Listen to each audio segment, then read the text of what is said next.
untuk hadir. Selamat datang di Health Talk ke-16 kita ya pada malam hari ini bersama dengan ahli gizi Anissa. Malam hari ini kita bakal bahas tentang olahraga pagi versus malam. Kira-kira mana ya yang lebih baik? Oke, mungkin sambil menunggu yang lain, aku juga izin sambil share screen ya, teman-teman. Oke.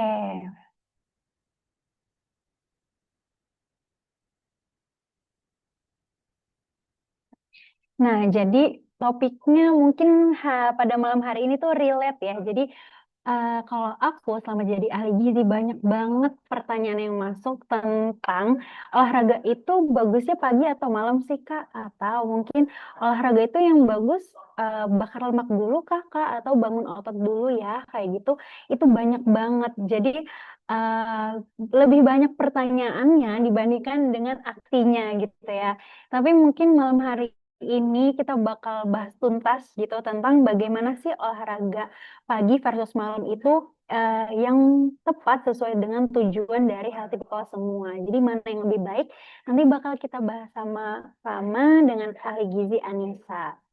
Oke, kegiatan Health Talk pada malam hari ini juga merupakan salah satu rangkaian dari eh, dalam rangka memeriahkan Hari Gizi Nasional ke 2026.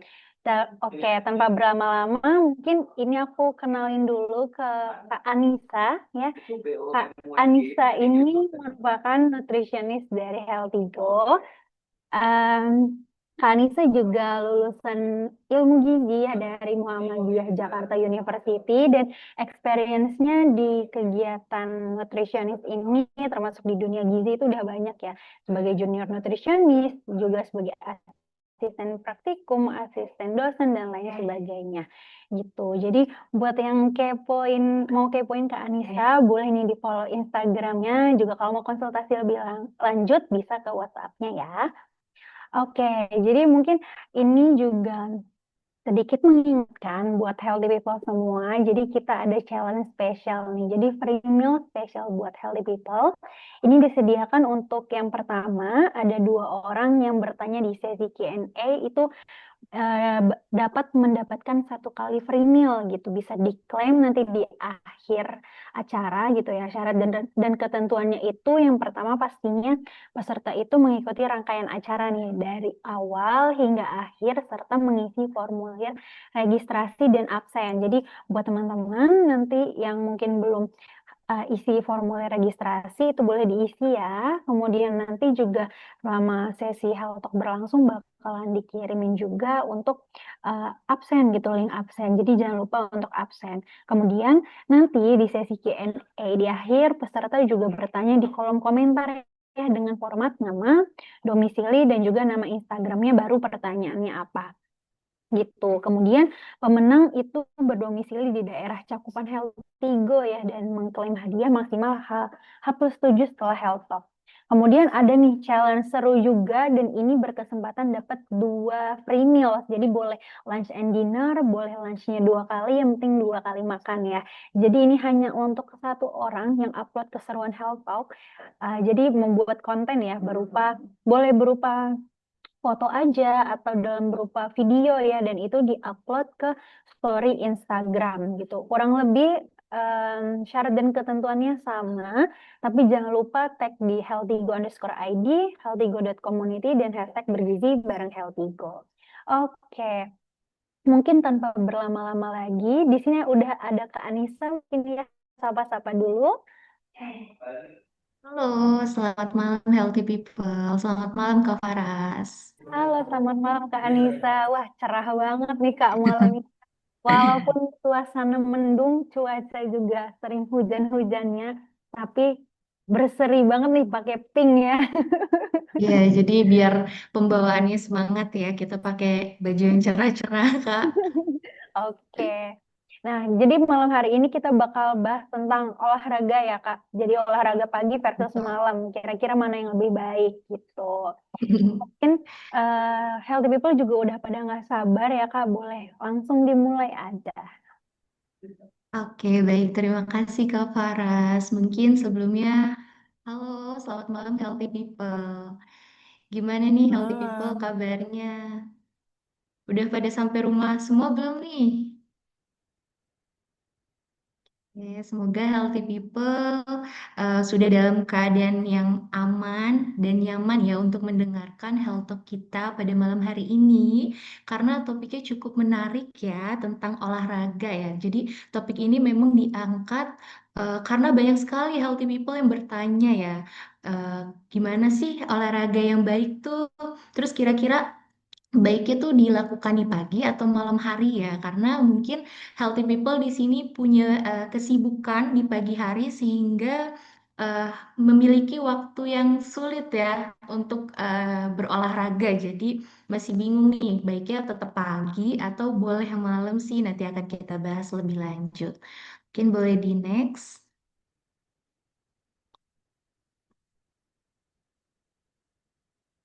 Oke, jadi kita berangkat dulu ya mungkin dari permasalahan ya. Jadi eh, Riskesdas atau Riset Kesehatan Dasar Indonesia ini telah mengurutkan ya 5 penyakit penyebab kematian terbesar di Indonesia, di mana ada hipertensi ya. Yang pertama ada hipertensi, si silent killer, kemudian ada diabetes mellitus, stroke, gagal ginjal kronis, dan juga kanker.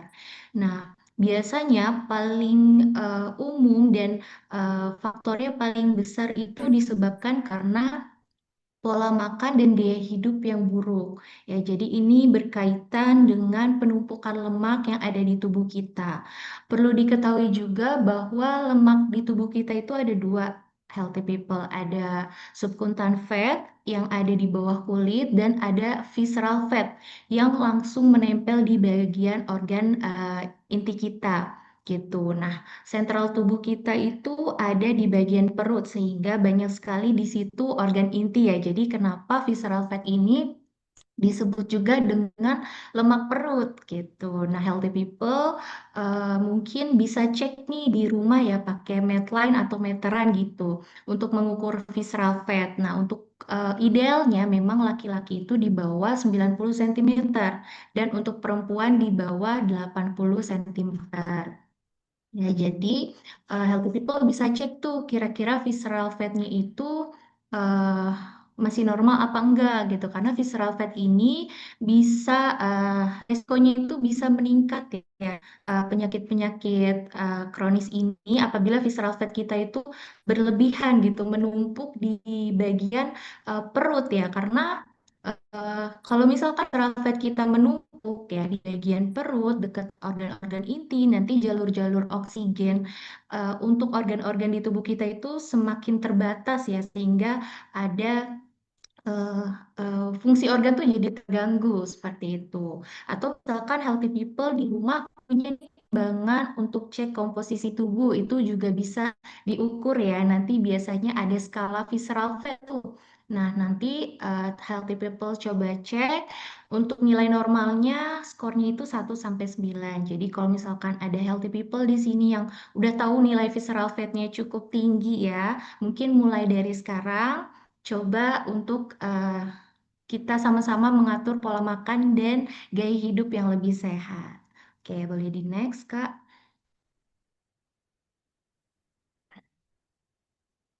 Oke, jadi di Indonesia itu 1 dari 3 orang dewasa mengalami kelebihan berat badan atau obesitas ya.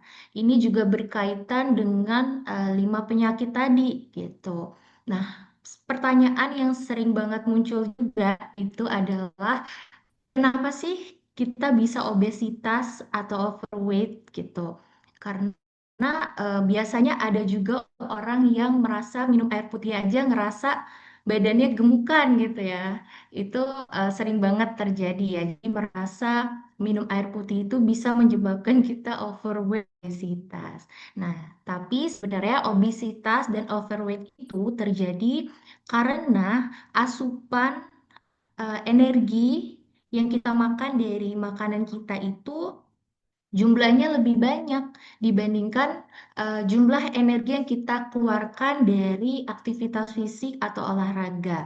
Ya, jadi misalkan healthy people udah tahu nih kebutuhan gizinya berapa, tapi memang aktivitasnya kurang gitu. Itu bisa menyebabkan kita masuk dalam kondisi surplus kalori. Ya, jadi kalori yang masuk itu lebih banyak dibandingkan kalori yang dibakar atau dikeluarkan.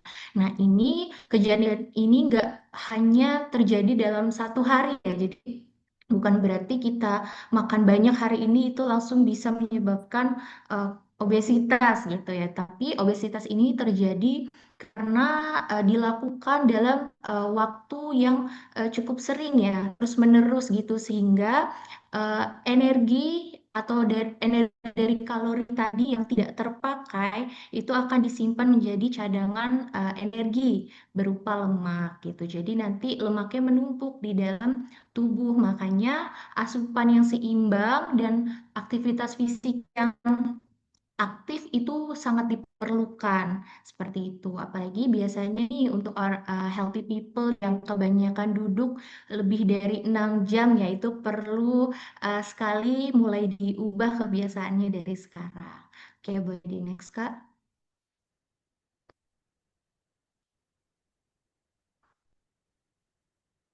Oke, sebenarnya kita sudah sering bahas ya tentang pola makan ya yang baik seperti apa. Kita sering bahas ya di grup community. Tapi kita jarang sekali nih bahas tentang pentingnya olahraga ya. Jadi kenapa sih olahraga itu penting dilakukan ya? Jadi gak hanya mengandalkan dari pola makan aja gitu. Karena olahraga ini bisa membantu menyeimbangkan kalori yang masuk dan kalori yang dibakar ya. Jadi kita perlu pembakaran kalori dari aktivitas fisik. Sehingga olahraga ini bisa mencegah penumpukan lemak dan resiko obesitas gitu. Sehingga resiko terhadap penyakit kronis itu juga bisa menurun. Kemudian olahraga juga bisa menjaga metabolisme tubuh ya supaya lebih aktif, kemudian meningkatkan daya tahan dan kebugaran tubuh, meningkatkan kesehatan jantung dan pembuluh darah, membantu mengurangi stres juga dan memperbaiki suasana hati ya biar tetap mood sepanjang hari. Kemudian juga bisa meningkatkan kualitas tidur kita juga. Oke, boleh di next Kak. Oke, nah ternyata di Indonesia sendiri masih ada 37,4% penduduknya masih kurang melakukan aktivitas fisik. Sebagian besar itu beralasan karena tidak adanya waktu ya.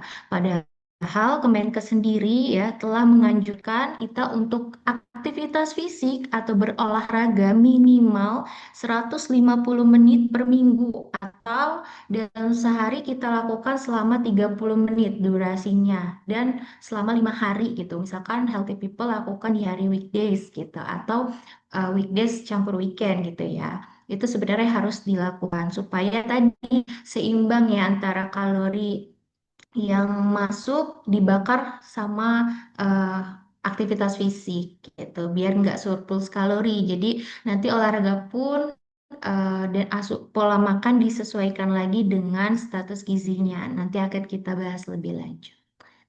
Boleh di next. Oke, jadi healthy people tim mana nih?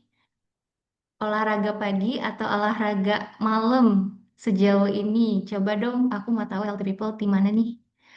Malam ya. Katria dari Bali ya. Halo Katria, salam kenal. Kak Ali Gizi Fai, tim malam juga. Oh, Kak Diana ada tim pagi nih. Kak Nabila juga tim pagi ya. Oke. Waduh, Kak Faras olahraga kalau sempat ya. Kak Sekar ya. Aku tim pagi sebelum berangkat kerja. Kak Desri, sejauh ini belum berolahraga ya. Oke. Kak Ririn masih mix. Kak Tilia malam, Kak Miliana pagi ya. Oke, mungkin kita bahas ya. Mungkin masuk nih ke pertanyaan yang sering dibahas tadi ya. Baiknya pagi atau malam. Oke, kita bahas lebih lanjut ya. Oke, boleh di next, Kak. Oke, jadi Ini inilah alasan kamu harus olahraga pagi ya. Jadi memang sebenarnya olahraga pagi itu lebih selaras ya dengan ritme sirkadian atau jam biologis tubuh kita gitu. Paparan cahaya matahari, eh, matahari pagi ya, dan aktivitas fisik itu bisa membantu menekan hormon melatonin ya, hormon tidur kita, sehingga tubuh itu menjadi lebih siap untuk beraktivitas di siang harinya dan kualitas tidurnya itu juga menjadi lebih baik di malam hari. Kemudian tubuh juga lebih bertenaga ya dan suasana hati itu lebih baik karena saat kita olahraga ya itu di tubuh kita ada peningkatan hormon adrenalin, endorfin dan serotonin.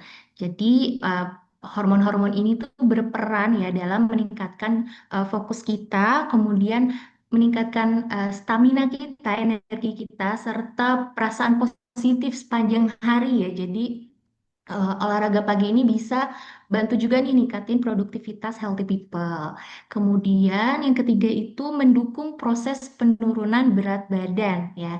Jadi nanti tubuh kita itu ada peningkatan kortisol alami ya gitu di kortisol alami yang dapat membuat pembakaran lemak di tubuh kita itu lebih optimal karena kortisol itu berperan dalam penyediaan energi di pagi hari ya. Jadi saat kortisol meningkat jumlahnya di pagi hari, hormon ini tuh merangsang proses pemecahan lemak simpanan menjadi asam lemak bebas yang kita gunakan sebagai sumber energi gitu sehingga nantinya tubuh kita itu lebih siap menggunakan lemak sebagai bahan bakar saat olahraga juga, saat beraktivitas sehari-hari gitu. Nah, kortisol ini memang sering dikenal ya dengan hormon stres ya.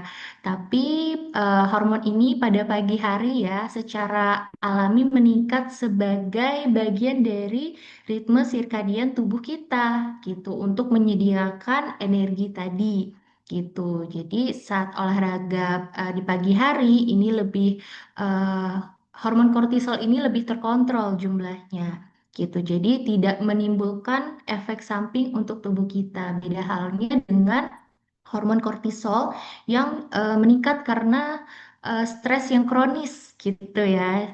Itu beda gitu. Karena kalau hormon kortisol yang meningkat karena stres kronis ini bisa memberikan efek negatif ya untuk tubuh kita gitu. Nah, lonjakan kortisol alami ini bisa membuat tubuh kita tuh lebih siap gitu menghadapi hari ya. Kesiapan metaboliknya juga lebih oke, kemudian ketersediaan energi juga lebih baik gitu.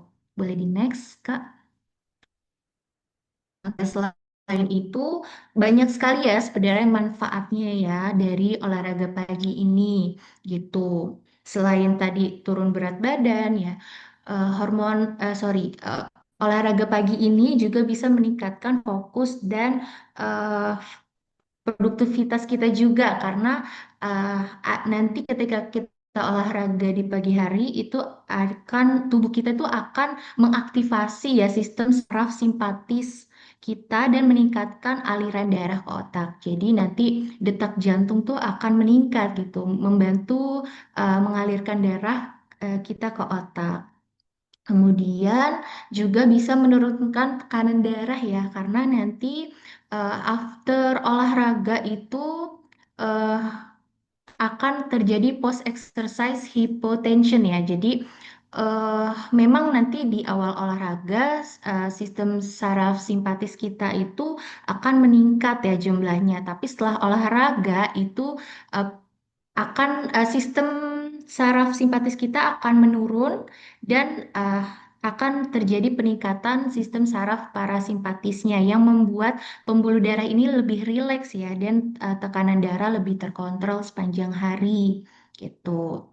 Kemudian juga meningkatkan sensitivitas insulin. Jadi kondisi hormon di pagi hari ini, si kortisol dan adrenalin ini mendukung penggunaan glukosa dan lemak sebagai energi. Jadi kadar gula darah bisa lebih stabil dan respon insulin menjadi lebih efisien. Ya, selain itu olahraga pagi kan juga meningkatkan ini ya kontraksi otot ya, sehingga nanti eh, kontraksi otot ini bisa membuka jalur ya, masuknya si glukosa ke sel-sel otot kita gitu, tanpa terlalu banyak bergantung sama insulin gitu. Kemudian juga sensitivitas insulin ini bisa berhubungan ya dengan turun tekanan darah ya, karena eh, insulin yang baik itu bisa mengurangi retensi eh, natrium ya dan cairan di tubuh kita sehingga nanti volume darahnya juga stabil gitu dan tekanan darah menurun. Kemudian olahraga pagi juga bisa membantu kontrol nafsu makan ya, dapat menekan hormon lapar kita, hormon ghrelin berlebihan dan membantu pola makan lebih teratur sepanjang hari. Oke, boleh di next, Kak.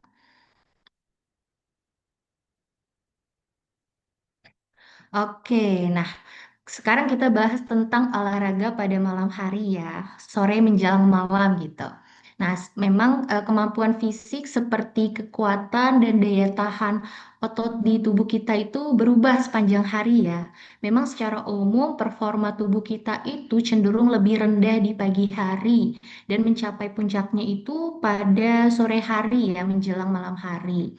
Nah, perubahan ini sangat berkaitan ya dengan suhu tubuh ya yang secara alami juga meningkat nih seiring bertambahnya waktu hari ya gitu. Saat suhu tubuh kita itu meningkat, otot kita tuh akan bekerja lebih kuat gitu. Makanya kalau lingkungan kita itu suhunya lebih panas gitu atau tubuh juga terasa lebih hangat gitu ya, itu bisa eh, terlihat tuh performa kita gitu. Biasanya lebih oke di sore hari.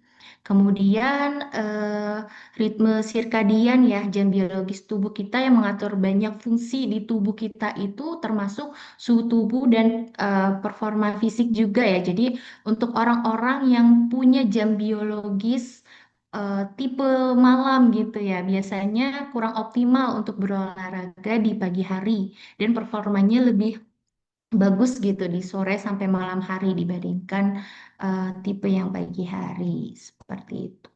Boleh di next, Kak? Oke, jadi pertanyaannya ya, jadi baiknya olahraga pagi atau malam sih? Karena dua-duanya sama-sama memiliki kelebihan ya, memiliki manfaat untuk kita berolahraga. Jadi baiknya pagi atau malam sih gitu. Coba menurut Healthy People sejauh ini baiknya pagi atau malam? Coba aku mau tahu dong. Tergantung kebutuhan, Kak. Oke, Kak Tria ya. Oke, boleh di next, Kak. Sama-sama baik daripada nggak olahraga sama sekali. Oke, aku suka banget sama jawaban Kak Tria dan Kak Diana ya. Jadi memang setelah aku telusuri ya dari hasil-hasil penelitian, terutama penelitian meta-analisis bahwa baik olahraga pagi maupun malam itu sama-sama bagus ya. Tidak menentukan hasil olahraga kita ya. Karena intinya itu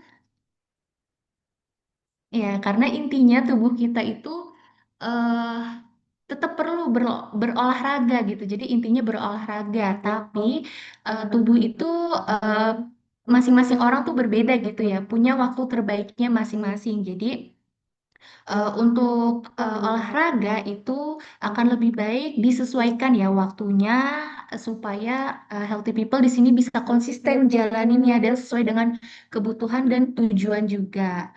Oke, boleh di next, Kak.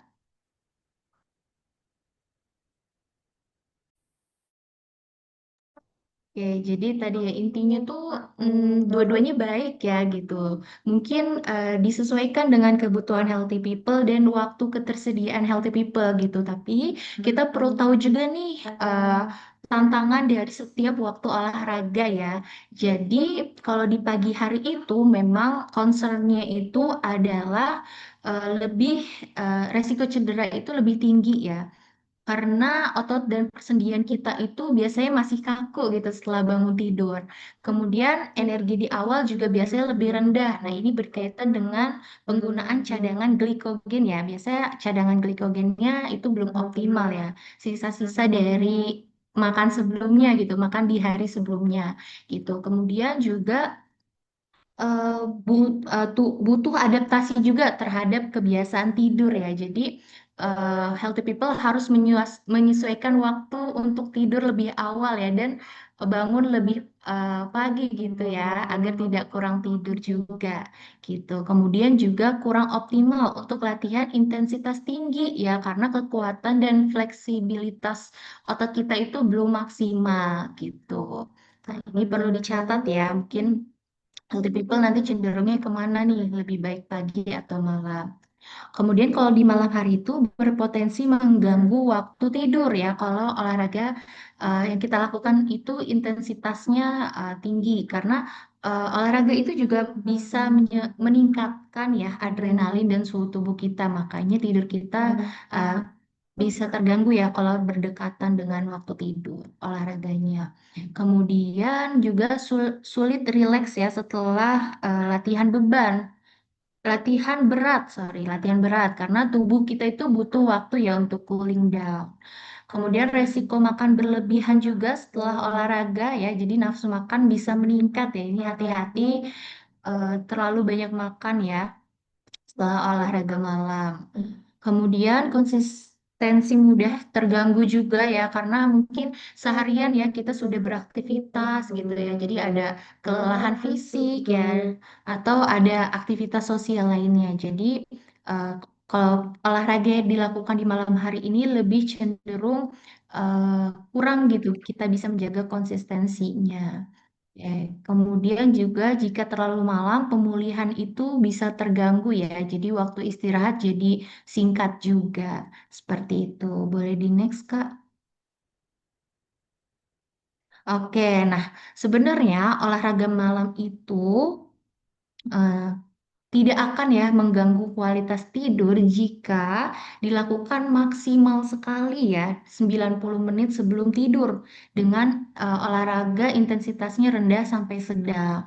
Nah, akan lebih baik healthy people olahraganya 2 sampai 3 jam sebelum tidur gitu ya agar tubuh itu punya waktu ya untuk menyesuaikan ya eh, seperti menurunkan suhu tubuh dan detak jantung juga sehingga nanti proses relaksasi dan kualitas tidurnya tetap optimal gitu. Jadi concernnya adalah olahraga malam itu lebih ke kualitas tidurnya nanti takut terganggu. Seperti itu. Boleh di next. Nah, ini nih dampaknya kalau kualitas tidur kita itu buruk ya. Pertama itu bisa meningkatkan produksi hormon lapar ya dan menekan hormon kenyang kita. Jadi habis olahraga nanti eh, terlalu craving yang berlebihan gitu ya. Sehingga kita bisa eh, berlebihan juga gitu. Kemudian hormon kortisol atau hormon stres kita meningkat. Kemudian kita lapar nih, laparnya tidak terkontrol gitu ya, apa aja kita makan ya. Nah, ini juga khawatir surplus kalori gitu. Jadi kelebihan asupan ya selama seharian itu dan berakibat naiknya berat badan juga. Kemudian kalau misalkan kita tidurnya tidak cukup, itu pemulihan otot tidak akan optimal ya. Padahal ini tidur itu waktu terbaik ya untuk kita meningkatkan masa otot kita gitu. Jadi untuk healthy people yang sedang program untuk meningkatkan masa otot gitu, ini penting sekali memiliki kualitas tidur yang baik. Kemudian performa olahraga juga akan menurun dan produktivitas sehari-hari terganggu. Ya, karena nanti kalau kita kurang istirahat, kualitas tidur kita buruk ya, tubuh akan kekurangan energi ya, dan mood juga akan tidak stabil gitu. Jadi memang orang dewasa itu dianjurkan untuk tidur 7 sampai 8 jam per hari ya. Kemudian perhatikan kualitas tidurnya ya, apakah nyenyak atau tidak ya. Terus kebangun nggak gitu malam-malam ya untuk eh, misalkan ke kamar mandi gitu dan lain sebagainya. Karena selain dari kuantitas tidur, kualitas tidur juga perlu diperhatikan. perhatikan. Oke, boleh di next, Kak. Oke, jadi jenis olahraga apa sih yang baik dilakukan? Sebenarnya ada dua jenis olahraga ya yang baik dilakukan, yaitu olahraga resistance training dan olahraga kardio. Nah, dua-duanya ini sama-sama memiliki manfaat yang baik ya, dan tujuan yang mungkin sedikit berbeda gitu. Jadi bisa disesuaikan dengan kebutuhan healthy people, tapi akan lebih bagus ini dikombinasikan olahraga ini karena resistance training itu biasanya fokusnya untuk melatih otot ya supaya lebih kuat. Kemudian untuk healthy people yang punya massa otot sudah normal gitu, nah itu perlu di-maintain kan. Jadi masih perlu latihan resistance training juga. Kemudian tentunya untuk orang-orang yang ingin meningkatkan massa otot ya. Jadi resistance training ini bagus untuk menjaga massa otot. Kemudian olahraga kardio ya juga bagus nih untuk menjaga eh, kesehatan jantung ya. Kemudian untuk menjaga atau menurunkan ya massa lemak di tubuh kita juga. Seperti itu. Contohnya olahraga resistance training itu bisa body workout ya di rumah misalkan ada waktu ya untuk body workout pakai YouTube gitu itu boleh tuh dilakukan. Jadi nggak mesti harus pakai alat sebenarnya ya.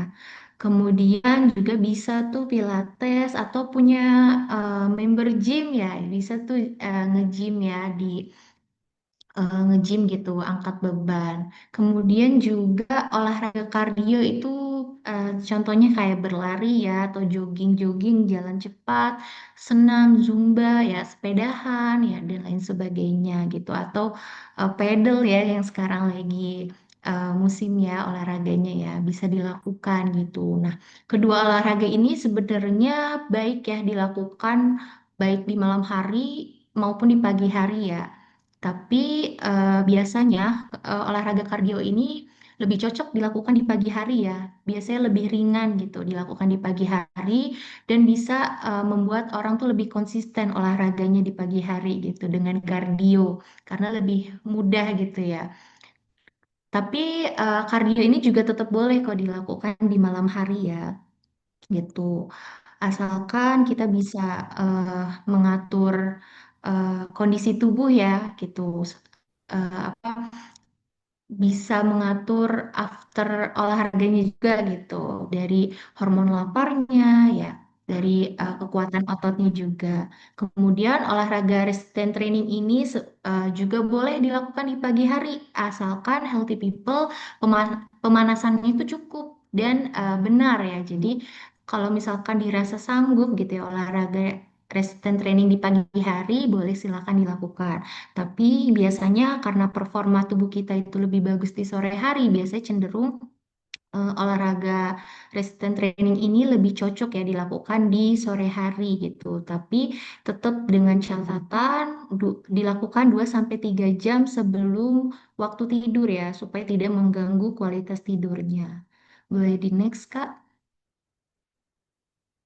Oke, misalkan nih healthy people belum punya waktu di keduanya ya, mau pagi atau malam ya. Sebenarnya healthy people bisa nih melakukan apa aktivitas fisik dengan berjalan kaki minimal 10.000 langkah atau mau dimulai dari 7.000 langkah itu juga boleh ya. Jadi di sela-sela aktivitas healthy people itu banyakin jalan kakinya gitu yang biasanya healthy people sering naik ojek online gitu dari rumah sampai kantor gitu atau sampai tempat kuliah atau sekolah gitu ya atau kemanapun itu usahakan ada aktivitas jalan kakinya dulu gitu nanti setengah jalannya misalkan baru naik ojol atau transum ya jadi harapannya sih tetap usahakan ya untuk tubuhnya tetap aktif bergerak gitu supaya tadi keseimbangan kalori yang masuk dan keluarnya itu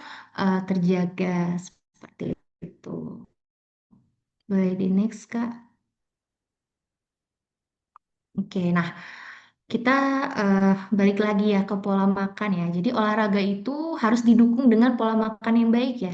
Karena biasanya ada nih orang yang olahraga supaya bisa makan enak katanya ya, biar berat badannya nggak naik gitu ya, bisa makan enak. Nah sebenarnya eh, olahraga itu tetap harus didukung dengan pola makan yang baik ya, biar olahraga kita itu tidak sia-sia.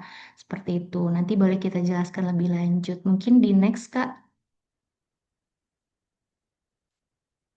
Oke, jadi sebelum menentukan pola makan yang baik untuk tubuh kita tuh seperti apa sih, kita harus cek status gizi dulu.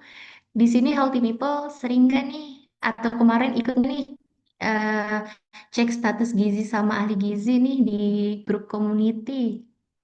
Coba ada yang pernah dicekin sama ahli gizi, status gizinya apa? Coba boleh eh, kasih tahu aku, mungkin ada yang pernah. Baru join, jadi belum pernah. Oke, Kak Desri ya. Kak Desri masuk grup community mana nih?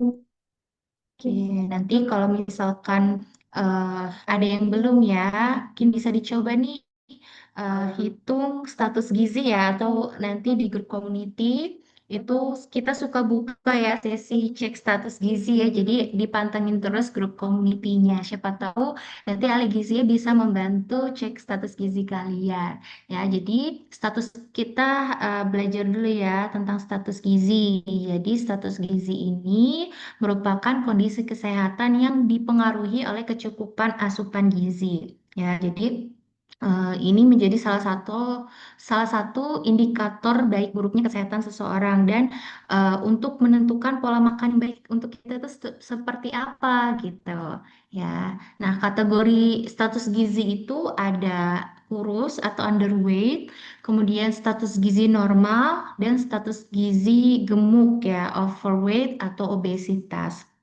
Ya, jadi kalau healthy people di sini diet pengen kurus, kita ubah ya kalimatnya, tapi diet supaya status gizinya normal dan ideal. Seperti itu ya.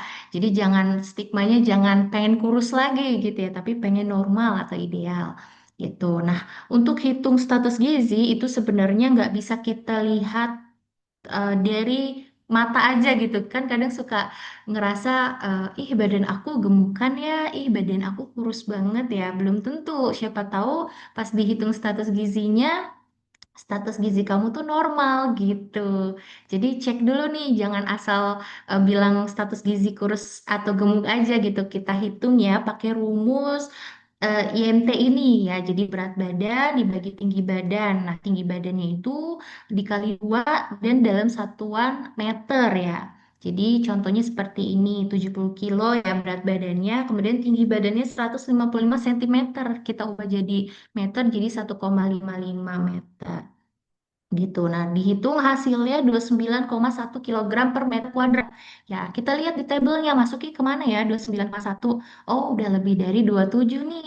Udah kelebihan berat badan tingkat berat. Artinya status gizi kita sudah masuk kategori obesitas ya. Dari sini nanti kita tahu nih tata laksana dietnya itu harus seperti apa ya. Jadi nggak boleh asal-asalan ya supaya eh, fungsi tubuhnya juga tetap berjalan dengan normal gitu. Dietnya bisa dijalankan dalam jangka yang panjang seperti itu. Boleh di next, Kak? Oke, jadi setelah kita menentukan status gizi, kita selanjutnya menentukan kebutuhan gizi di tubuh kita ya.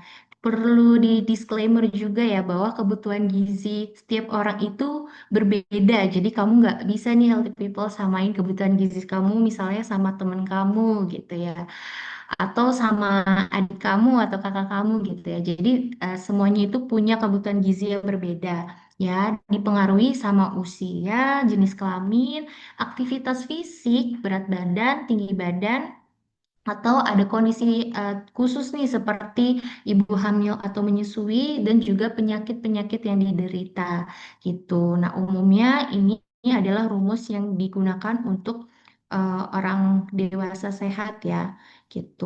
Nah, laki-laki dan perempuan itu berbeda rumusnya. Oke. Boleh di next, Kak. Nah, karena pusing ya ngeliat rumus ya, dan nggak tahu gitu harus hitung seperti apa. Nah, sebenarnya banyak sekali ya tools-tools sekarang yang membantu kita bisa mengetahui kebutuhan gizi dan status gizi kita. Nah, Healthy Go sendiri punya nih kalkulator gizi gitu. Jadi Healthy People bisa di screenshot nih atau langsung scan barcode ya atau uh, ketik linknya itu bit.ly hitung gizi HG gitu. Nanti tampilannya muncul tuh ada cek status gizi dan di bawahnya itu ada hitung kebutuhan gizi.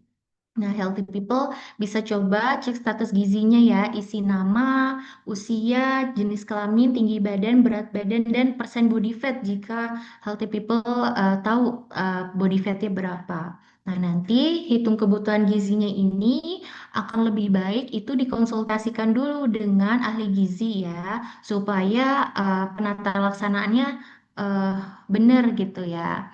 Jadi eh, nggak salah-salah gitu proteinnya berapa, lemaknya berapa nanti karena kondisi kesehatan tertentu ya butuh pengurangan protein, kadang butuh pengurangan pengurangan lemak atau proteinnya butuh lebih gitu ya.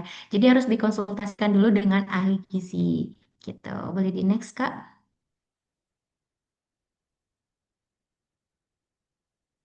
Oke, jadi kita juga harus kenalan dengan zat gizinya sendiri ya. Jadi tubuh kita itu perlu yang namanya zat gizi ya. Jadi zat gizi itu ada dua, ada zat gizi makro dan zat gizi mikro.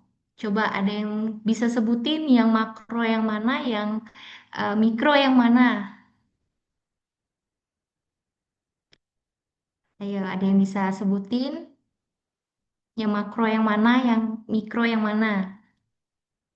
Atau masih belum tahu nih? Masih no clue. Oke ya, jadi mungkin langsung aja ya aku jelasin. Jadi zat gizi itu tadi ada dua, makro dan mikro. Makro itu karbohidrat, protein, dan lemak. Sedangkan zat gizi mikro itu vitamin dan mineral. Ya, jadi ketika kamu sedang diet, jangan hanya fokus ke salah satu zat gizi saja, tapi semuanya itu penting untuk tubuh kita. Gitu. Jadi misalkan yang mau naikin massa otot biasanya fokusnya ke protein aja gitu, nggak makan karbo atau yang pengen turun berat badan gitu nggak makan lemak sama sekali gitu ya. Nah itu kalau bisa diubah ya, zat gizinya tetap harus lengkap, cuman nanti jumlahnya dibatasi dan pemilihan jenisnya diatur lagi karena setiap zat gizi ini memiliki manfaat yang penting ya untuk tubuh kita dan berbeda gitu perannya. Seperti misalkan karbohidrat ya di sini. Dia itu sumber energi utama di tubuh kita gitu, sumber glukosa ya. Energi yang paling cepat dipecah untuk bahan bakar kita gitu. Kemudian karbohidrat itu juga mendukung pemulihan otot. Ya, jadi kalau misalkan healthy people di sini yang lagi naikin massa otot takut gitu ya makan karbohidrat ya takut fatnya naik gitu. Sebenarnya kalau dikonsumsi dalam porsi yang cukup, justru karbohidrat ini bisa membantu atau mendukung pemulihan otot ya gitu. Karena nanti karbohidrat itu eh, akan diubah menjadi glikogen ya untuk otot kita gitu dan menjaga performa latihan juga. Jadi glikogen yang cukup bisa membantu latihan kita itu lebih kuat dan tahan lama ya. Nah, sumbernya ini bisa dipilih ya, bisa beras, misalkan nasi putih masih boleh. Kemudian nasi coklat boleh ya. Nasi merah yang lebih tinggi serat ya, nasi coklat dan nasi merah. Kemudian singkong juga bisa, ubi ya juga tinggi serat, talas, kentang, jagung ya dan lain sebagainya. Jadi karbohidrat ini masih boleh dikonsumsi dan wajib ya, hukumnya wajib banget dikonsumsi. Gitu. Mungkin nanti kalau ada penyakit tertentu biasanya ada pembatasan jumlah karbohidrat dan ada karbohidrat tertentu nih yang sebaiknya tidak dikonsumsi ya. Misalkan eh, alergi gluten gitu atau ada kondisi tertentu yang mengharuskan tidak boleh makan gluten gitu. Jadi hindari tepung tepungan biasanya. Kemudian sumber protein ya, tentu biasanya ini banyak sekali orang yang sangat concernnya ke protein gitu ya, karena protein sendiri itu banyak juga ya manfaatnya untuk pertumbuhan tulang, gigi, otot-otot ya, itu biasanya butuh protein dan kulit juga, serta mengganti sel tubuh yang rusak gitu. Karena protein ini, yang otot ini itu dia menyediakan asam amino ya untuk perbaikan dan pertumbuhan serat-serat otot kita gitu. Ya, jadi protein ini bagus dikonsumsi untuk semuanya ya, semua orang yang eh, sedang diet maupun yang tidak sedang diet gitu. Sumbernya banyak ya, beragam. Ada ikan, ada seafood, ya daging ayam, daging unggas ya, telur, daging sapi, kambing, susu, dan olahannya juga. Nah, mungkin pilihlah jenis protein yang kadar lemaknya lebih rendah, misalkan ayam tanpa kulit ya, daging sapinya jangan nempel lemak-lemaknya gitu ya. Jadi eh, pilih jenis protein yang bagus.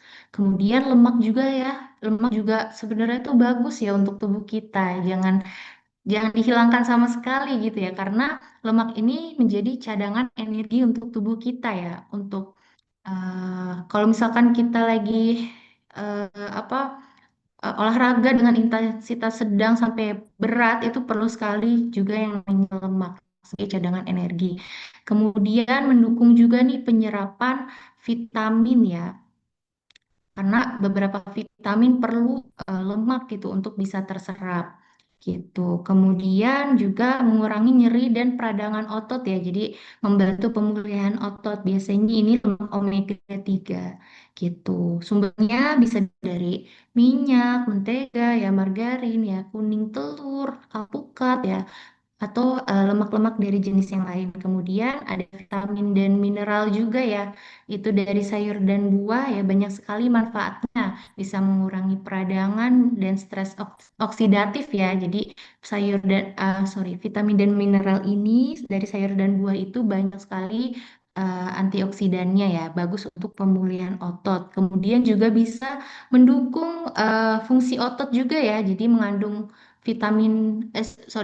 mineral ya yang penting untuk kontraksi otot ya, yaitu kalium dan magnesium gitu. Kemudian juga bisa menjaga stamina dan daya tahan tubuh kita ya gitu. Jadi biar tubuh kita nggak gampang sakit juga, dan juga bisa menjaga mencegah kram ya dan kelelahan untuk otot kita ya. Karena sayur dan buah ini menjaga keseimbangan cairan dan elektrolit di tubuh kita. Gitu. Jadi semua zat gizi ini penting gitu, jangan dikurang-kurangin seperti itu. Boleh di next? Oke, jadi porsi yang tepat seperti apa sih Kak gitu? Aku takut deh kelebihan karbo gitu, aku takut deh kelebihan lemaknya misalkan. Nah, sebenarnya kita tuh ada yang namanya pedoman gizi seimbang ya, yang digambarkan dalam tumpeng gizi seimbang gitu. Jadi tidak hanya dari eh, pola makan aja, tapi sekarang olahraga juga diperhatikan. Makanya tadi kita bahas olahraga ya, penting sekali dilakukan gitu. Jangan hanya ngatur pola makan aja, atau jangan hanya ngatur olahraganya saja gitu. Tapi keduanya itu satu kesatuan yang harus kita lakukan setiap hari gitu. Nah, cara baca tumpeng ini itu semakin mengerucut ke atas, artinya dibatasi. Nah, yang paling atas itu dibatasi sekali ya, penggunaan gula, garam, dan minyak ya. Untuk gula 4 sendok makan atau setara 50 gram dalam satu hari, garamnya 1 sendok teh atau setara dengan 200 miligram natrium, dan minyak 5 sendok makan atau setara dengan 67 gram gitu. Jadi yang dibatasi itu gula, garam, minyak ya. Nah, ini kan tumpeng ini eh, untuk satu hari makan ya gitu. Jadi kayak karbo 3 sampai 4 porsi, misalkan sayur itu 3 sampai 4 porsi ya, buah 2 sampai 3 porsi dan lain sebagainya, itu untuk satu hari gitu. Tapi bingung ya berapa sekali makan tuh kayak gimana sih gitu ya. Satu porsi itu semana sih gitu. Jadi healthy people uh, harusnya sih kita nimbang makanan ya, atau mengukur dengan ukuran rumah tangga atau URT. Misalkan satu centong nasi itu setara dengan 50 gram. Atau ada nanti ukuran-ukuran piring gitu. Misalkan ada ukuran piring A, B, C gitu. Yang C 100 gram, yang B 200 gram gitu. Jadi ada pedomannya sebenarnya. Tapi kan agak ribet ya, mungkin yang punya keterbatasan waktu untuk prepare makanan gitu ya. Jadi atau lagi makan di luar gitu. Jadi healthy people sebenarnya bisa gunakan yang namanya isi piringku. Jadi ini gambaran visual dalam satu kali makan seperti apa sih gitu. Jadi disesuaikan nih dengan status gizi yang tadi healthy people hitung ya. Kalau yang status gizinya kurang dan normal itu pakai isi piringku model Y. Tapi kalau healthy people punya status gizi lebih atau obesitas, pakai isi piringku model T gitu. Jadi ingat Y dan T gitu ya. Nah, sebenarnya keduanya ini sama-sama sumber seratnya ya, vitamin mineralnya itu setengah piring gitu. Tapi yang membedakan di sini lauk pauknya dan juga makanan pokoknya. Kalau status gizi lebih, dia karbohidratnya itu seperempat piring. Proteinnya juga seperempat piring. Tapi kalau yang gizi kurang dan normal, itu biasanya makanan pokoknya itu sepertiga piring dan satu seperenam piring untuk proteinnya gitu. Jadi eh, isi piringku model Y ini biasanya untuk orang-orang yang ingin mempertahankan berat badan ya atau punya PR untuk naikin berat badan gitu. Oke, boleh di next Kak.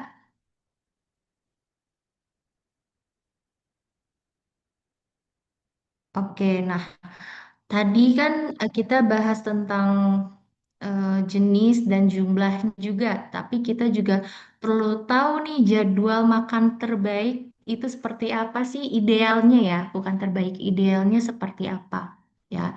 Nah, idealnya itu kita makan itu gak hanya satu kali sehari ya, atau terlalu sedikit. Jadi eh, frekuensinya itu idealnya 3 kali makan utama, 2 kali selingan ya.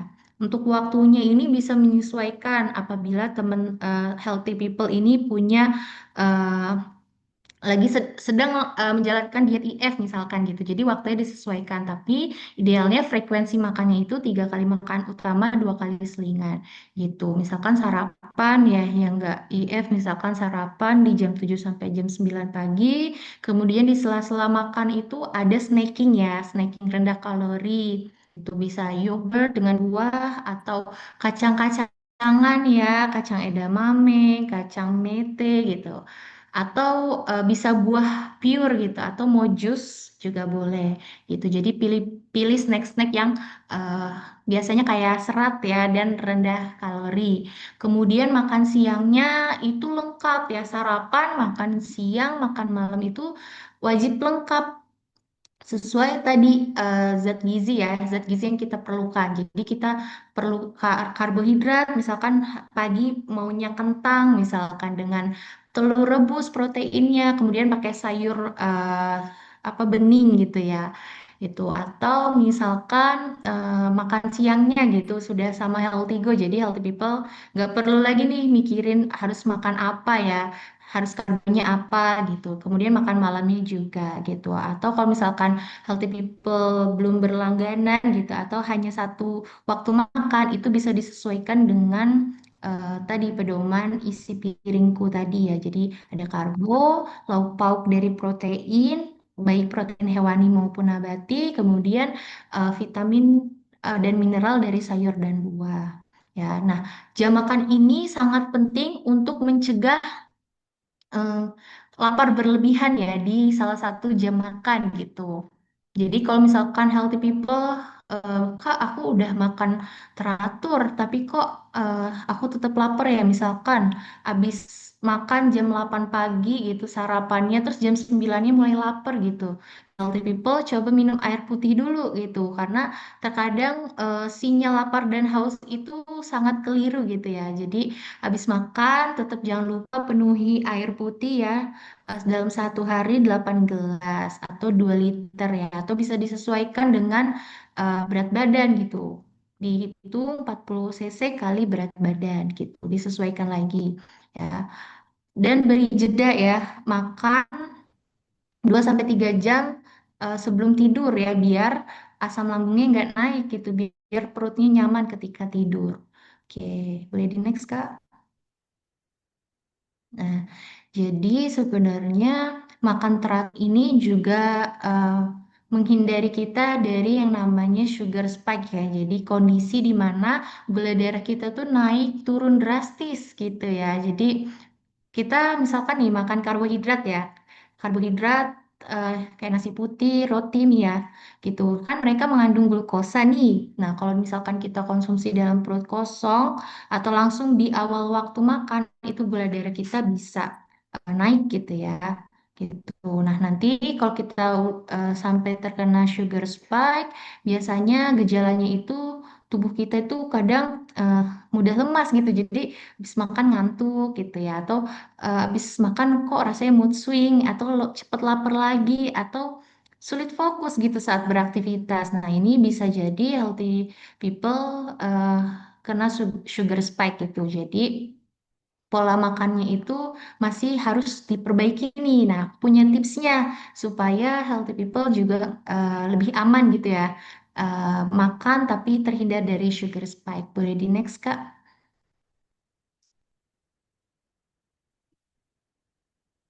Boleh di next.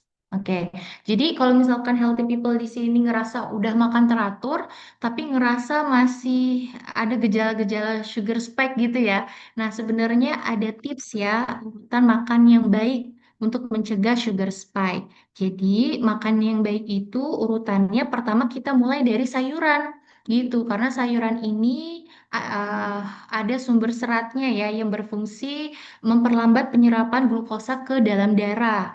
Kemudian habis itu kita makan protein dan lemak sehat supaya eh, membantu membantu memperlambat pengosongan lambung juga gitu sehingga nanti rasa kenyang bisa bertahan lebih lama. Kemudian baru terakhir itu sumber karbohidrat ya. Jadi supaya penyerapannya pun lebih optimal ya, lebih lambat dan lebih stabil. Gitu. Jadi sayuran ini tuh jadi tameng gitu ya untuk penyerapan glukosa nanti. Nah, protein dan lemak ini mencegah kita supaya tidak makan karbohidrat berlebihan ya. Jadi udah ada rasa kenyang terlebih dahulu. Oke, boleh di next, Kak.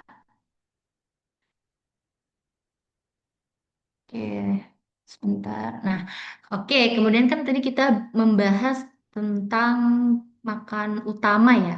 Sekarang eh, kita bahas tentang ngemil ya. Apalagi untuk para wanita yang juga biasanya suka banget ngemil nih gitu ya. Nggak ngemil dalam seharian. Atau suka banget makan makanan manis gitu ya pas lagi ngemil. Nah, sebenarnya ngemil itu tadi tetap boleh ya, tetap boleh dilakukan ya di sela-sela waktu makan. Tapi mungkin aku kasih tipsnya juga nih supaya abis ngemil itu nggak ngantuk gitu ya, nggak lapar lagi gitu. Jadi kita jaga kadar gula darahnya tetap stabil gitu ya dengan konsumsi serat terlebih dahulu sebelum makan makanan manis tadi biar glukosa darahnya itu nggak langsung terserap ya oleh tubuh ya. Jadi udah ada tameng dari si seratnya gitu. Kemudian juga bisa pilih ukuran piring yang lebih kecil ya agar porsinya bisa lebih terukur gitu. Jadi asupan harian healthy people nggak berlebihan gitu. Jadi ngemil tapi masih on track gitu. Ya, pilih jenis snack yang tinggi serat atau rendah gula, rendah kalori misalkan. Tadi apa buah potong gitu pakai yogurt yang ada sumber lemak ada sumber proteinnya ya. Kemudian pilih yogurtnya yang rendah lemak gitu. Atau misalkan pengen banget gitu ya makan coklat atau brownies boleh gitu. Tapi usahakan diawali dengan makan serat dulu. Dan porsi dari brownies atau kue-kue manisnya itu jangan berlebihan gitu karena kita tetap masih boleh untuk ngemil gitu. Jadi harus tetap on track ya. Jadi cari snack-snack yang se healthy people suka juga gitu supaya nanti eh, dietnya itu nggak terlalu mengekang ya. Jadi biar tetap porsinya tetap terjaga tapi bisa on track gitu. Boleh di next, Kak. Oke. Nah, yang terpenting juga makan itu harus mindful eating ya. Jadi makannya itu fokus pada makanan gitu, supaya sinyal lapar dan kenyangnya itu sampai ke otak kita gitu. Jadi jangan makan sambil melakukan kegiatan lain atau dalam kondisi yang terburu-buru, karena tubuh itu perlu fokus ya terhadap makanan, fokus ngunyahnya gitu, biar sinyal kenyangnya itu sampai ke otak gitu. Nah, kalau habis makan lapar lagi, sebenarnya tunggu dulu 20 sampai 30 menit ya karena tubuhnya tuh masih proses ya untuk mengantarkan sinyal kenyang ke otak kita gitu. Atau bisa healthy people habis makan minum dulu. Siapa tahu memang tubuhnya butuhnya air putih gitu. Jadi jangan makan sambil main HP ya healthy people. Oke, boleh di next. Nah, oke, jadi intinya healthy people harus kenali kebutuhan dirinya sendiri ya. Pilih cara yang membuat healthy people nyaman. Jadi tadi olahraga mau di pagi, mau di malam, cari waktu terbaik untuk healthy people bisa konsisten olahraganya. Kalau punya waktu di pagi hari, lakukan di pagi hari. Kalau punya waktu di malam, lakukan di malam hari. Yang penting olahraga itu konsisten dilakukan di waktu tersebut gitu. Misalkan pagi ya udah seterusnya pagi gitu. Atau di malam jaga konsistensinya juga. Jadi biar dietnya konsisten dan tetap berkelanjutan ya untuk tubuh yang lebih sehat. Oke, boleh di next Kak. Oke, terima kasih. Mungkin cukup sekian materi dari aku ya. Aku kembalikan ke Kak Faras. Oke, wah seru banget ya Healthy People semua juga pada antusias nih Kak Anissa ya untuk ngikutin Health Talk pada malam hari ini. Sebelumnya aku mau ucapin terima kasih juga ya buat para Healthy People yang udah ngikutin dari awal sampai materinya selesai nih dijelasin sama Kak Anissa. Sebelumnya mungkin aku mau ingetin ya buat health people jangan lupa untuk absen ya. Untuk absen karena itu juga penting buat salah satu syarat klaim free meals dari Healthy Go nanti buat para pemenang ya. Oke, mungkin kita selanjutnya bakal bahas ke sesi Q&A ya Kak. Wah, Boleh? tadi kita, Kak Anissa mungkin kalau mau istirahat, mau minum dulu boleh. Jadi mungkin sedikit Oke. aku jelasin ya untuk mekanisme Q&A ini. Kita ada format bertanyanya, nama, domisili, dan juga nama Instagram. Dan di sini tadi aku udah nyimak banyak banget pertanyaan ya dari para healthy people nih Kak. Mungkin sambil aku bacain kali ya Kak, sambil yang aku baca-bacain. Kalau misalkan nanti di bawah ada pertanyaan yang sama, mungkin pertanyaannya akan aku bacain aja, tapi jawabannya nanti di awal ya. Jadi stay tune nih para healthy people. Oke, untuk pertanyaan yang pertama yang masuk di kolom chat di sini ada dari Kak Sally dari Tangerang. Sebenarnya ini mungkin jadi ide untuk materi health talk selanjutnya nih Kak berkaitan dengan pola makan dan pola olahraga saat berpuasa. Tapi mungkin boleh dijawab singkat aja dari Kak Anissa. Oke, baik. Aku langsung jawab aja mungkin ya.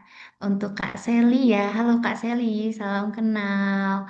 Oke, jadi pertanyaannya bagus ya. Bagaimana? Karena sebentar lagi kita juga mau memasuki bulan suci Ramadan ya. Jadi perlu penyesuaian ya mungkin dari saat sekarang. Oke, jadi gimana sih pola makan yang baik dan pola olahraga yang baik saat berpuasa? Ya, karena berpuasa itu kita cuman ada dua jendela makan ya, ketika sahur dan berbuka, itu pola makan kita penuhi dari kedua waktu tersebut gitu.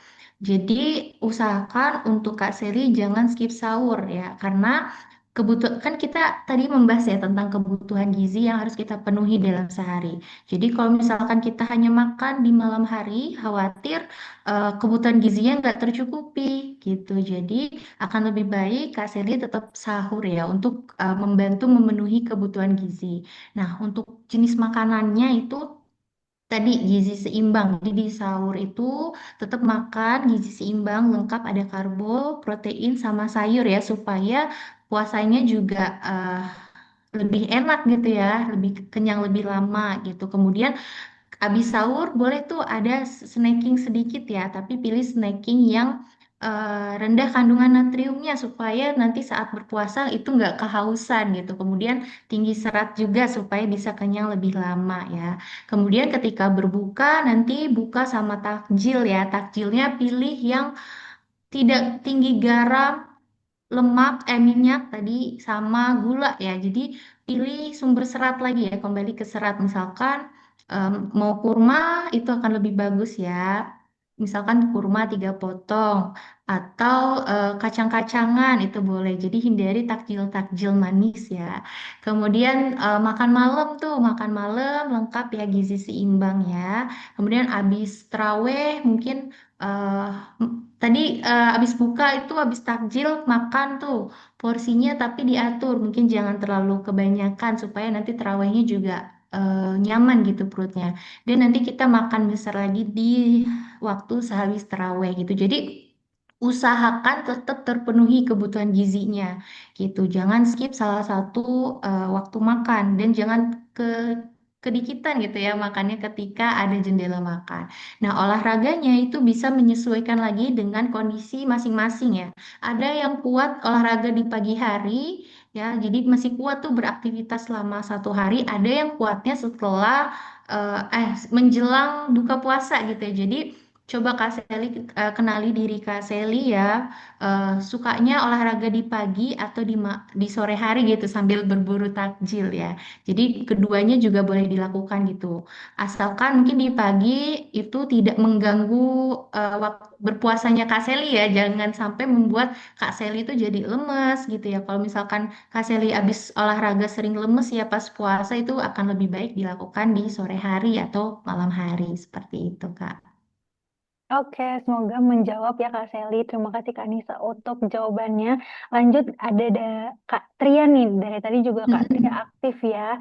Kak Tria dari Bali Mm-mm. punya pertanyaan. Mungkin tadi boleh dilurusin lagi sih Kak untuk olahraga pagi ini sebaiknya dilakukannya itu sebelum makan atau sesudah makan.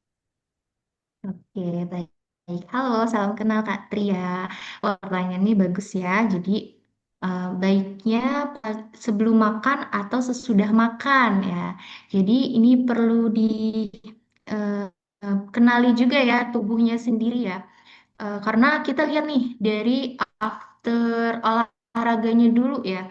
Apakah setelah berolahraga itu kita punya nafsu makan yang cenderung tidak terkontrol? Ya, kalau misalkan abis olahraga kita punya nafsu makan yang tidak terkontrol, akan lebih baik kita makan juga sebelum berolahraga ya, supaya kita nggak craving gitu. Karena kan setelah olahraga itu tubuh sebenarnya butuh ya yang namanya energi uh, dari karbohidrat dan protein ya untuk recovery, kemudian juga supaya gula darahnya stabil karena kan energi kita sudah habis ya dipakai untuk berolahraga. Jadi kembali lagi kenali dirinya sendiri. Kalau misalkan uh, dirasa gampang lapar gitu ya setelah olahraga terlalu cenderung tidak terkontrol itu sebaiknya sarapan atau makannya itu lebih teratur gitu di hari sebelumnya supaya nafsu makannya lebih terkontrol karena sebenarnya untuk misalkan tujuannya untuk turun berat badan gitu ya sebenarnya baik sarapan maupun gak sarapan itu selagi olahraganya durasinya eh, cukup ya untuk membakar kalori dan lemak itu masih bisa membantu ya untuk menurunkan berat badan. Apalagi kan tadi olahraga pagi itu bisa meningkatkan kortisol ya yang membantu pembakaran lemak. Jadi nanti sarapan mau nggak sarapan itu tetap kortisol bantu tuh bakar lemaknya gitu. Jadi bisa disesuaikan aja, Kak. Oke, terima kasih Kak Anissa untuk jawabannya. Nah, di sini ada lagi nih Kak pertanyaan dari Kak Desri dari Jakarta. Mungkin sebenarnya ini tadi udah Kak Anissa bahas sih selama pemaparan materi, jadi mungkin lebih diperjelas juga nggak apa-apa sih Kak. Kalau misalkan kita termasuk orang yang susah tidur malam, nah itu better olahraganya pagi atau malam ya. Pernah coba pagi, cuma kadang cenderung jadi kayak suka sakit kepala gitu karena emang kerjanya yang office mengharuskan kalau mau olahraga pagi harus mulai dari jam 5 gitu Kak. Itu gimana? Oke, oke. Jadi eh, bagusnya olahraga pagi atau malam ya untuk kakaknya. Nah, sebenarnya gejala sakit kepala ketika berolahraga itu juga bisa disebabkan karena kita kurangnya pemanasan ya. Mungkin kalau mau coba olahraga di pagi hari, mungkin jam tidurnya juga diatur gitu. Jangan tidur terlalu malam ya supaya bisa berolahraga di pagi hari gitu. Jadi nggak ada keluhan sakit kepala. Kemudian ketika olahraga di pagi hari, pemanasannya harus cukup dan benar supaya ototnya itu nggak tegang gitu ya. Jadi nggak pusing ke kepala gitu ya. Jadi coba diperhatikan pemanasan dan waktu tidurnya lagi gitu. Nah, kalau misalkan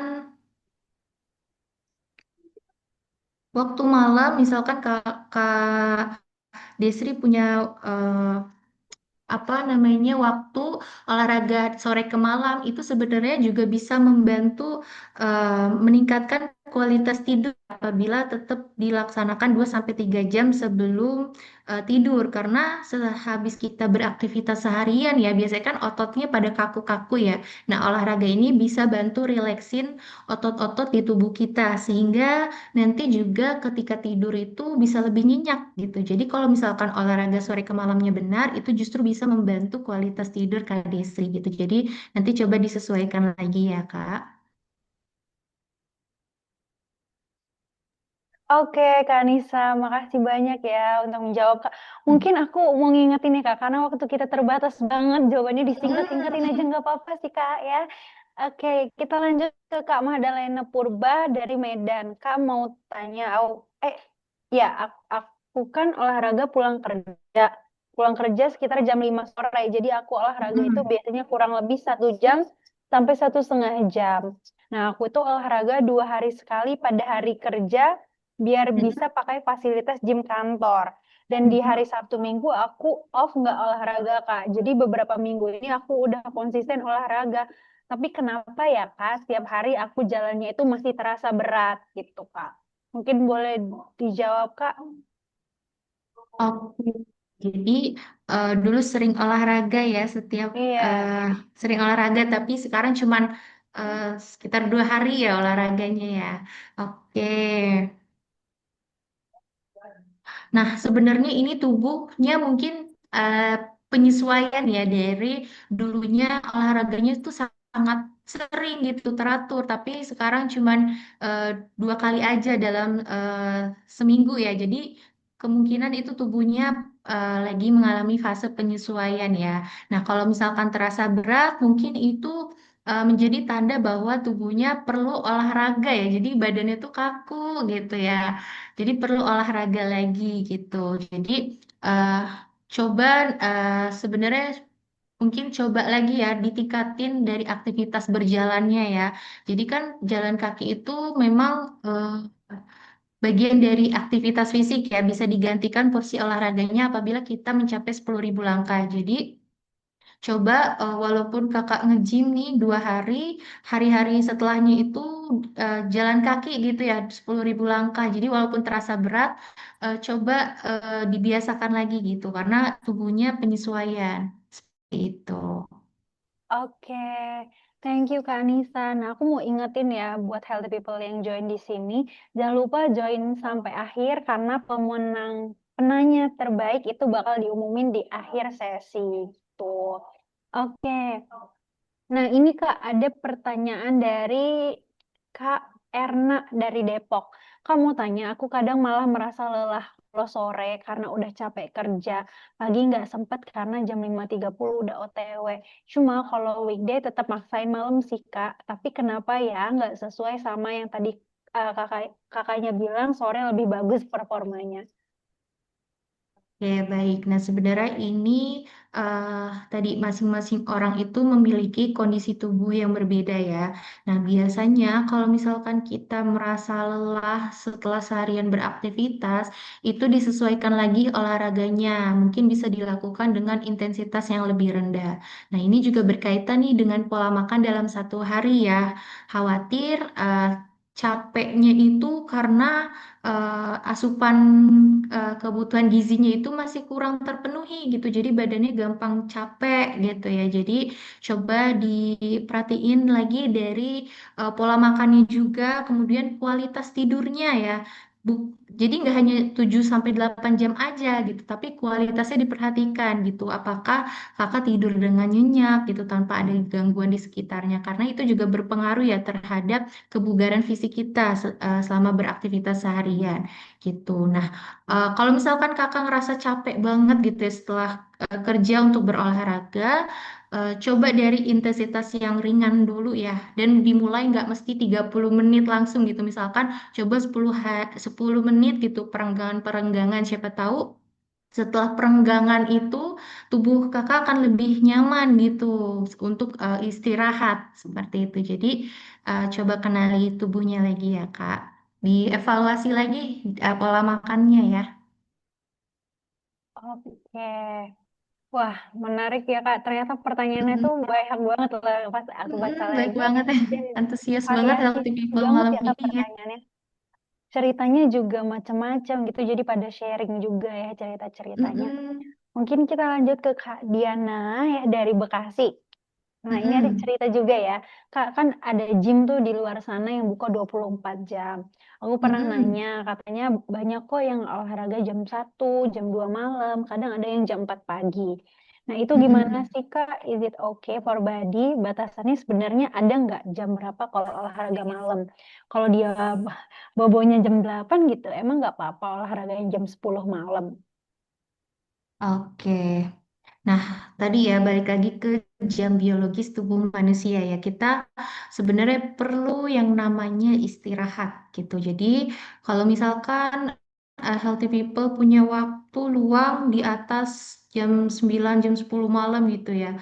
eh, Bahkan olahraga sampai jam 1 pagi ya sebenarnya itu bukannya nanti olahraganya bukan memberikan manfaat yang baik ya, tapi takutnya mengganggu kesehatan tubuh kita karena tubuh kita juga perlu tuh yang namanya istirahat, recovery ya dari aktivitas keseharian kita. Jadi eh, mungkin hindari ya waktu-waktu olahraga di jam yang memang seharusnya kita lakukan untuk istirahat. Tapi kalau misalkan dia uh, memang aktifnya di malam hari gitu ya, dan siang hari dia tidak terlalu aktif gitu, misalkan dia bekerjanya di malam hari gitu. Jadi ada waktu olahraga juga di sela-sela waktu kerja dia di malam hari itu bisa dilakukan gitu. Jadi sesuai jam biologis tubuh.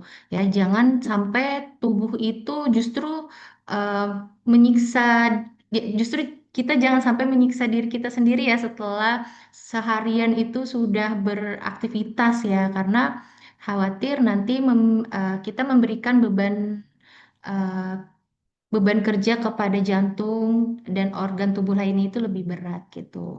Jadi bisa disesuaikan dengan kesehariannya juga ya Kak. Seperti itu.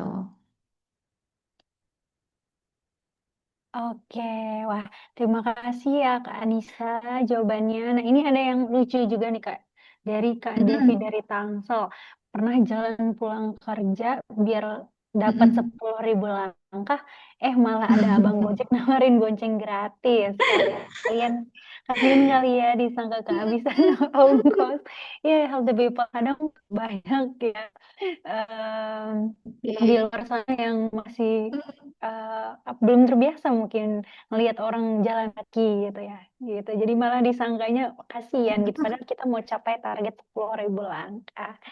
Oke, nah refreshing sedikit ya, terima kasih Kak Devi. Kita lanjut ke Iya. Kak Putri dari Depok. Mm-mm. Pertanyaannya, olahraga untuk usia di atas 40 sebenarnya lebih baik pagi atau sore? Nah, ini berkaitan Mm. dengan usia nih, Kak. Jadi, ada ngaruh nggak sih ke metabolismenya, terutama untuk yang mau turun BB di Mm. usia di atas 40 tahun? Oke, baik. Jadi, aku izin menjawab ya. Halo, sebelumnya salam kenal ya, Kak Putri ya. Oke, jadi olahraga untuk orang usia di atas 40 tahun. Nah, sebenarnya baik pagi ataupun malam itu sama-sama baik ya, Kak, dilakukan. Asalkan tadi memperhatikan dari tantangannya ya, tantangan-tantangan di waktu-waktu olahraga. Kira-kira eh, paling sedikit tantangan itu di mana gitu. Karena misalkan di pagi hari kan resiko cedera itu akan lebih tinggi ya karena otot masih kaku gitu. Atau misalkan eh, masih susah menyesuaikan waktu bangun paginya gitu sehingga kualitas tidurnya takutnya terganggu gitu. Jadi diperhatikan dari tantangannya tadi gitu. Jadi untuk usia 40 tahun ke atas itu baik dilakukan pagi maupun malam hari. Cuman di pagi hari ini ada nilai plusnya nih, ada sinar matahari ya untuk mengaktifkan vitamin D gitu. Jadi manfaatnya biasanya akan lebih banyak ya kalau dilakukan di pagi hari gitu.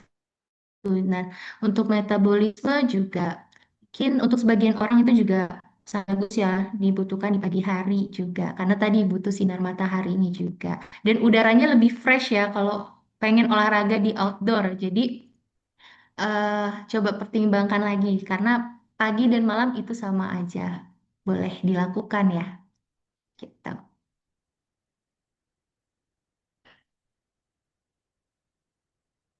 Oke, wah, menjawab ya, semoga menjawab. Hmm. Ini tadi ada pertanyaan lanjutan Kak sebenarnya dari Kak Putri ya. Makanan yang pas buat Mm-mm. dikonsumsi sebelum dan sesudah olahraga itu apa? Tapi mungkin tadi di awal sempat udah kesinggung juga ya di pertanyaan awal-awal Mm-mm. dari Kak Anissa udah Mm-mm. dibantu jawab Mm-mm. gitu. Oke. Oke. Kemudian ini cara tahu body fat itu gimana? Itu udah dibantu jauh juga ya oleh ahli Gizify. Terima Kemudian, kasih. nah di sini ada pertanyaan lagi nih Kak Anissa dari Kak Diana dari Bekasi ya, yang Mm-mm. tadi juga tanya. Kak, aku kurang suka daging. Jadi kan menjadi problem berat dong ya ke depan kalau aku sukanya olahraga. Dan Mm-mm. bagaimana pendapat kakak di luaran aku dengar semakin bertambah usia itu harus lebih banyak makan protein, tapi kurangi karbo dan olahraganya itu angkat beban gitu. Apa benar seperti itu Oke. Kak Anissa? Oke, baik. Aku izin jawab ya, Kak Diana.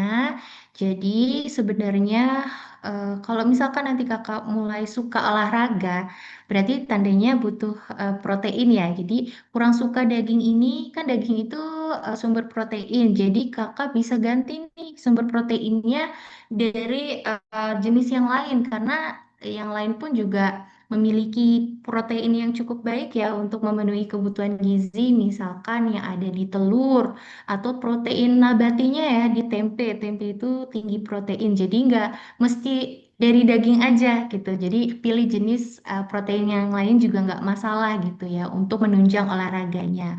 Kemudian katanya semakin bertambah usia harus lebih banyak makan protein dan kurangi karbohidrat. Sebenarnya ini balik lagi dari kebutuhan gizi ya, dari status gizinya dia. Kalau misalkan status gizinya dia normal gitu ya, eh, makannya ya porsinya seimbang aja cukup gitu. Tapi kalau misalkan status gizinya berlebih, itu memang harus ada pembatasan karbohidrat ya. Dan juga dari segi eh, kesehatannya ya, biasanya di semakin bertambah usia, biasanya ada beberapa orang yang memiliki permasalahan kesehatan tertentu. Nah, kenapa sih biasanya semakin bertambah usia harus konsumsi protein lebih banyak gitu ya? Sebenarnya nggak lebih banyak juga ya sesuai kebutuhan, karena pada saat bertambahnya usia otot kita tuh perlu di-maintain ya. Jadi untuk bertambahnya otot itu biasanya di bertambahnya usia itu akan semakin melambat gitu ya peningkatan ototnya nggak secepat pas kita waktu muda gitu. Makanya butuh protein untuk memaintain ya. Dan angkat beban juga, angkat beban untuk memaintain agar masa ototnya itu tidak berkurang karena semakin bertambahnya usia ada beberapa memang yang mengatakan itu masa otot kita bisa berkurang lama kelamaan kalau tidak dijaga ya asupan protein dan angkat bebannya seperti itu. Oke, wah, Kak Anissa kalau mau Mm, minum boleh minum dulu, Kak. boleh ya. Ya, udah satu Ya, jam aku izin nih ya minum ya. kita nggak nggak berasa udah 1 jam lebih ya ngobrol dari Mm-mm. awal pemaparan materi boleh istirahat sambil istirahat ya aku sambil baca-baca ini tadi dari Kak Diana juga oh pantesan tentang insightful urutan makan juga Kak Tria dari Bali itu juga baru tahu nih tentang urutan makan yang benar itu seperti apa. Kak Diana juga kayak aku demen banget nyemil tangan gerak, mulut juga harus gerak gitu. Jadi ya ternyata banyak yang relate ya para healthy people di sini. Oke. Nah,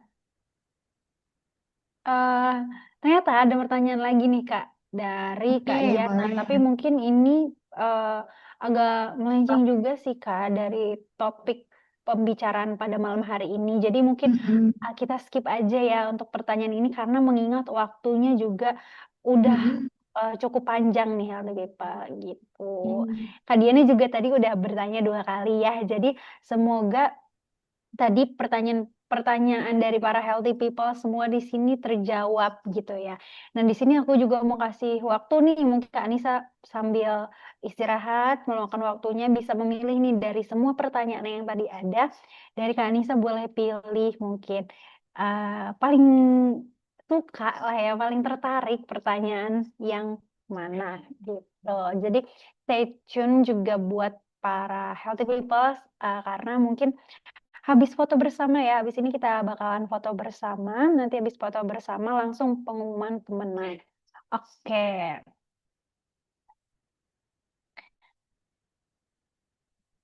oke, aku juga mungkin mau ingetin ya buat healthy people semua di sini, buat free meals juga. Di sini kita menyediakan untuk 3 orang pemenang, di mana untuk 2 orang ini yang bertanya di sesi Q&A itu berhak mendapatkan free meal 1 kali dengan syarat pastinya mengisi formulir registrasi dan juga absen. Jadi buat para healthy people yang tadi sudah bertanya tapi belum absen, jangan lupa absen.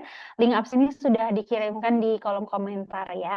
Kemudian bertanya tadi dengan format nama, domisili dan nama Instagram dan juga berdomisili di daerah cakupan Healthy Go dan klaim hadiah free meal ini hanya sampai batas waktu H+7 ya. Kemudian juga dari healthy people yang mungkin udah ngikutin dari awal sampai akhir dan mengupload keseruan Health Talk pada malam hari ini itu di story Instagram berhak mendapatkan 2 kali free meal ya. Jadi mealsnya itu dapat dua, baik itu untuk lunch and dinner atau mau lunchnya 2 kali atau dinnernya 2 kali, yang penting dapat 2 kali gitu ya. Syaratnya kurang lebih sama, yang penting ketika upload story itu boleh berupa poster, foto ataupun video ya dengan jangan lupa tag at healthygo_id, at healthygo.community, dan juga menggunakan hashtag bergizi bareng healthygo. Dan kurang lebih sama, cakupan domisilinya itu berada di cakupan healthygo dan mengklaim hadiahnya itu maksimal H+7 setelah health talk. Oke, mungkin gimana nih Kak Anissa? Udah ada pemenangnya belum? Oke, jadi sebenarnya susah banget ya Kak Faras ya, karena banyak banget yang pertanyaan itu bagus-bagus ya, dan antusias sekali bertanya kayak Kak Diana ya, banyak banget bertanyanya ya. Itu, nah mungkin buat Kak Diana nih, kalau misalkan ada pertanyaan lagi, nanti boleh di-share di grup community aja, nanti bisa dijawab sama gizi yang lain juga. Ya, jadi aku udah nentuin nih Kak Wah, dua oke. penanya terbaik ya. Dan ini sebenarnya sulit banget ya. Aku rasanya pengen pilih semua ya, tapi kata Kak Faras cuma dua ya. Jadi aku Iya, pilih dua buat ya. 2 orang. Yang menurut aku ini cukup menarik ya pertanyaannya. Yang Bentar, pertama Kak. itu, Oke. Bentar Kak, kita foto bersama dulu aja, Oke. biar makin deg-degan. Oke. Oke, Mungkin udah keringet baru dingin mau ya nih. Kak, Yang healthy people di pertama sana. itu, tapi tunggu dulu ya. Healthy people, jangan Oke. kemana-mana dulu. Kita harus foto bersama dulu nih ya. Sebentar, aku coba matikan share screen-nya. Oke, udah ya. Oke, jadi sambil deg-degan menunggu pemenangnya siapa, boleh nih healthy people ya, dinyalakan dulu kameranya karena kita mau melakukan foto bersama. Dan jangan lupa juga stay tune sampai akhir karena abis ini langsung ada pengumuman pemenangnya ya, siapa. Tapi jangan sampai berkecil hati juga buat para healthy people yang belum menang karena bisa berkesempatan dapat meals 2 kali loh kalau upload keseruan di story Instagram dengan tag @healthygo_id, @healthygo.community, dan juga pakai hashtag bergizi bareng Healthygo. Oke, aku tunggu sampai 20.40 mungkin ya healthy people boleh menyalakan kameranya. Oke, wah sapa-sapa juga ya. Baru ngeliat lagi nih wajah-wajah healthy people di sini ya. Kita udah lama banget nggak health talk bareng. Oh iya, aku juga mau ingetin hari Minggu besok kita juga ada kegiatan open community event gitu ya. Kita mau yoga bareng-bareng. Jadi, tapi sayang banget pendaftarannya udah ditutup gitu ya. Ternyata antusiasnya juga ramai banget gitu ya. Jadi kalau misalkan healthy people ketinggalan infonya, ditungguin aja informasi selanjutnya karena kita bakal sering-sering ngadain event-event untuk komunitinya Healthy Go. Oke, mungkin udah 20.40. Kita langsung foto bersama dulu aja ya. Oke, dalam hitungan 1, 2, 3, cheese. Oke, sekali lagi mungkin Kak. 1, 2, 3. Oke, mungkin cukup ya untuk foto bersama. Terima kasih buat para healthy people ya yang udah belajar bareng pada malam hari ini. Mungkin sebelum pengumuman lagi, aku rangkum sedikit ya materi dari Kak Anissa, biar makin deg-degan ya. Jadi tadi materi pada malam hari ini kita bahas tentang olahraga pagi versus malam itu mana sih yang lebih baik. Jadi sebenarnya kan olahraga itu penting banget ya, healthy people. Itu juga bermanfaat untuk tubuh kita, baik itu mau dilakukan pagi atau malam, itu sama-sama bermanfaat dan sebagai investasi jangka panjang. Untuk mungkin olahraga pagi itu selaras dengan ritme sirkadian tadi yang tadi udah Kak Anissa jelasin klinis banget ya. Terus olahraga malam yang juga bagus untuk performa tubuh, tapi juga baik itu olahraga pagi atau olahraga malam itu tetap disesuaikan dengan kebutuhan dan rutinitas dari para healthy people semua di sini.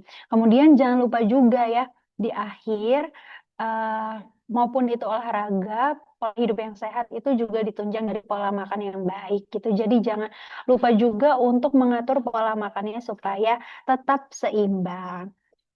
Oke, mungkin boleh nih Kak sekarang disebutkan aja pemenangnya. Untuk penanya terbaik ada Oke. yang pertama dari siapa nih Kak? Ya, sebenarnya ini aku yang deg-degan ya. Oh, Oke, dari jadi Kak Anissa yang deg-degan ya? aku yang deg-degan. Oke, jadi aku pengen ngumumin penanya terbaik ya. Yang pertama itu ada Desri dari Jakarta. Selamat ya Yeay. Kak. Selamat Kak Aku Desri. suka ya pertanyaannya ya tentang eh, relate gitu. Maksudnya relate dan masih sesuai dengan topik kita juga. Itu bagus banget.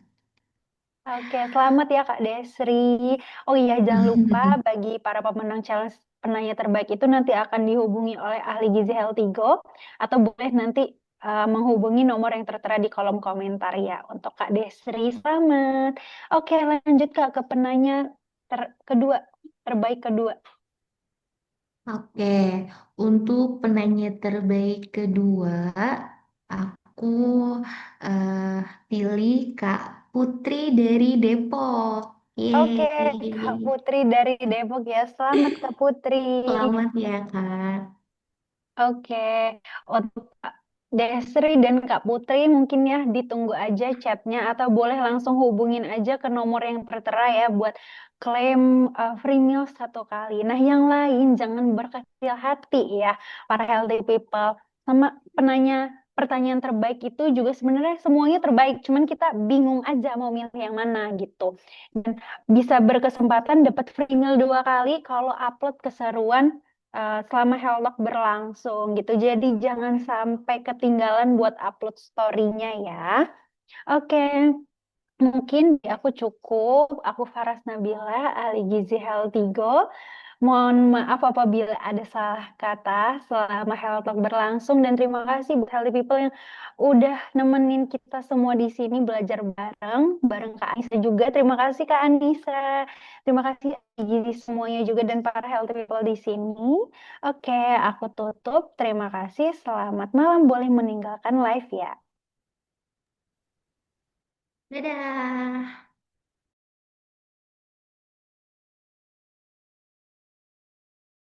Healthy Go enak, Healthy Go sehat, jadi teman diet, menu andalanku.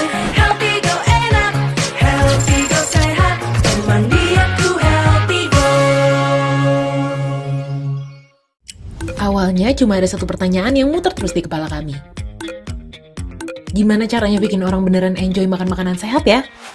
Waktu Healthy Go mulai diskusi sama tim dan dengerin banyak cerita dari customer, ternyata jawabannya sederhana. Yang paling mereka butuhin adalah variasi.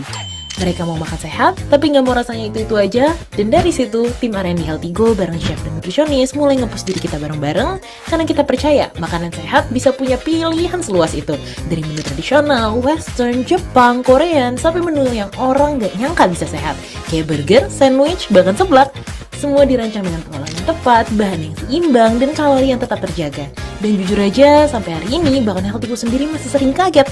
Karena ternyata, kita sudah punya lebih dari 1.300 variasi menu sehat. Dan hari ini, perjalanan itu mendapat sebuah pengakuan, Healthy Go resmi tercatat di Museum Rekor Indonesia sebagai penyedia makanan sehat dengan varian menu terbanyak di Indonesia. Tapi ini bukan cuma soal rekor, ini adalah penanda langkah dalam membangun kebiasaan makan sehat dan sebuah hadiah bagi kita semua. Semoga kebiasaan baik ini bisa terus kita bangun bersama-sama.